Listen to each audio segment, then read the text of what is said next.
Hey there, I am about to show you something that I think makes end of support mean a lot more to SQL Server DBAs, to CIOs, and to CISOs. In just a minute, you're going to watch me take over a SQL Server 2014 instance just by restoring a database backup. This is fully patched. I didn't pay for ESUs, so fully patched on the public patches. And no password guessing, no malware, no rootkit, nothing, no tricks up my sleeve. I just restored a database backup that bad Mike gave me, as I'll explain in the blog post. I didn't discover this vulnerability. Fabiano Amorim did, and he blogged about it. Redgate picked the blog up with exactly how to do it. You can read about it in the post. Here we go. So let's see this in progress. So this is the destination SQL Server instance. It's patched the latest and greatest.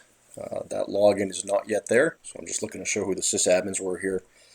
You'll see all that's there is just the my built-in account and SA. I'm going to restore that database. No tricks up my sleeve. I'm on the destination server, just confirming that. And here we go. Database is restored. Refresh. There it is, the slash or the bracket database, and look at that. There it is. New sysadmin login. I restored a database and gained a new login. Let's check in sysadmin and see if it's there. And unfortunately, there it is. That's our new sysadmin. Let's go ahead and log in as it. So this is SQL 2014, Service Pack 3, latest security.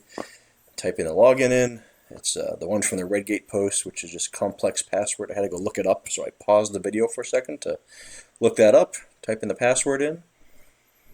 And poof! I am now connected to the SQL server that I've exploited simply by having somebody restore a database.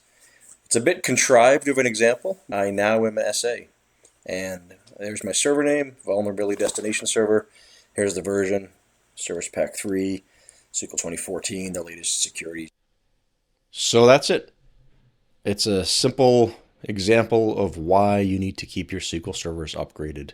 I restored a database and I became the sysadmin. Don't focus in on the specific vulnerability. Although, look how easy that is. Yes, there's a bunch of caveats. I get to them in my blog post. But the next one may be easier. This is old code. The next one may be an even older code. And if you're not doing your part, if you're not upgrading your SQL servers, you're not having Microsoft's team give you a fighting chance. So beware.